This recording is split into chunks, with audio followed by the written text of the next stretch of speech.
Madame la Présidente, Monsieur le Ministre, il faut le saluer, avec votre planification écologique, l'État amorce un virage réel en matière de transition. Ça va un peu plus loin et ça va un peu plus fort, et tant mieux. Mais le décalage entre l'immensité des besoins et les moyens déployés est réel. 7 milliards en 2024 et encore en recyclant des crédits là où il en faudrait 3 fois plus. Le challenge est donc réel et ce sera l'objet de nos débats lors du PLF. En matière de transition écologique, il n'y a pas que l'enjeu stratégie bas carbone. Or, on le voit dans vos COP, il n'y a que 6 mois pour coopérer et 2 mois seulement pour construire dans chaque région des diagnostics partagés qui s'adressent essentiellement, quand on regarde les invités, aux grandes collectivités territoriales. Si nous voulons vraiment associer les collectivités, alors il faut qu'elles aient les moyens de contribuer. Urgence ne veut pas dire précipitation. Je viens d'entendre votre réponse sur les constructions de diagnostics partagés justement dans ces COP. Et grosso modo, si j'ai bien compris, c'est à la carte. Et c'est ce que j'ai également compris à la lecture de la circulaire de la Première ministre et des échanges que j'ai eus avec 2 chargés de mission chargés de ces COP dans 2 régions différentes. Alors question, Monsieur le Ministre, si chaque territoire rédige des feuilles de route à la carte en fonction de leur choix, quelle est l'articulation avec la feuille de route nationale et comment atteint-on les objectifs qui ont été présentés par l'État en septembre ? D'abord, vous me permettrez, monsieur le sénateur Blanc, un message personnel pour me réjouir de vous entendre vous exprimer pour la première fois devant moi dans cette enceinte, et ça me rappelle nos passés communs, dans des postures où vous étiez parfois moins constructif dans la façon dont vous vous adressiez à moi, et je savoure aussi la façon dont nous allons pouvoir œuvrer en faveur d'un champ, par définition, qui devrait tous nous réunir. Parce que le sujet de la transition écologique, c'est pas de savoir qui marque le but, c'est de savoir comment on sauve le terrain. Pour être extrêmement concret, il y a la question des financements, et il y a là effectivement la question de la méthode.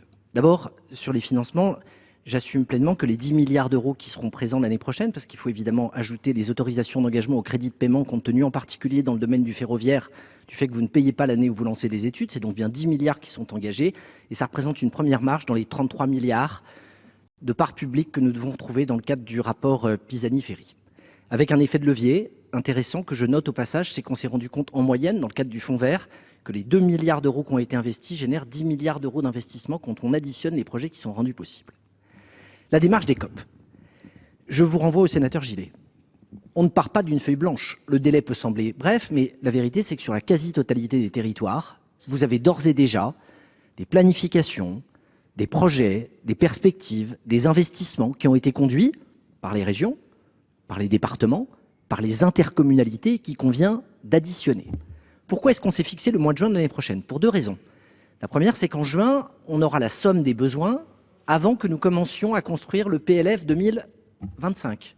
Et donc, quand vous renvoyez la question des moyens et la question potentielle des engagements, il est souhaitable qu'au moment où on a connaissance de ces engagements, on ait une idée de ce qui serait la marche permettant d'aller accomplir l'ensemble. Ensuite, c'est pour s'assurer du bouclage.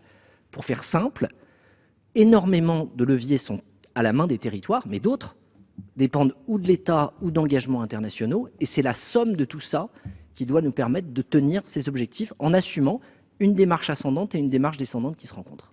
Monsieur le Ministre, je vois que vous n'avez pas perdu vos qualités dans les réponses, à ceci près que ma question concernait les communes rurales qui ne sont pas associées dans les COP, et l'enjeu est bien de savoir comment elles vont pouvoir contribuer. 90% du territoire n'est pas artificialisé. Ce sont elles qui en ont la responsabilité principalement.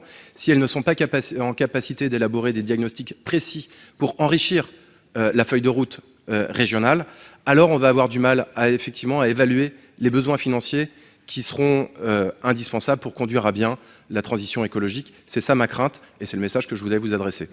Pardon, je vous confirme que les AMRF sont systématiquement associés à la totalité des COP, qu'à travers elles, on a tous les modes d'association. La Bretagne envisage de lancer sa COP avec 750 parties prenantes pour être capable de lancer le dispositif. On aura des dispositifs qui seront différents, mais l'association du monde rural est non seulement une réalité, mais il a pris la forme du grand atelier de la transition écologique qui a été conduite par la vice-présidente Fanny Lacroix. Et si ces projets et ces travaux vous passionnent, je ne peux que vous en faire la publicité et vous inviter à les regarder. Et très concrètement, c'est le sens de la dotation d'aménité rurale créée dans le cadre de ce budget, monsieur le commissaire aux finances, pour précisément faire en sorte d'accompagner les 88% du territoire qui sont occupés par la ruralité. Très brièvement, monsieur le ministre, l'enjeu c'est d'associer en profondeur les collectivités de ce pays. si nous n'avons pas la possibilité de les associer territoire par territoire, et pas à travers leurs associations, mais bien à travers ce qu'elles produisent, à travers leurs enjeux, alors il me semble qu'on loupe un coche. Et c'est pour ça qu'on avait besoin sans doute d'un peu plus de temps pour élaborer un diagnostic partagé.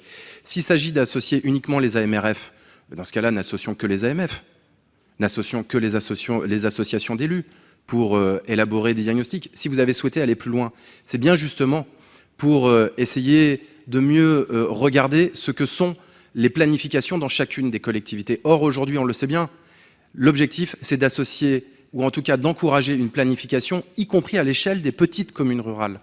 Là, je crains que nous ayons manqué le coche et qu'au final, nous ne soyons que dans une construction qui permette, comme je le disais initialement, de s'inscrire dans la stratégie nationale bas carbone, c'est-à-dire finalement de regarder les enjeux de mobilité, les enjeux d'énergie et peut-être un peu moins les enjeux d'artificialisation des terres et de ce qui se passe en matière de reconversion des sites.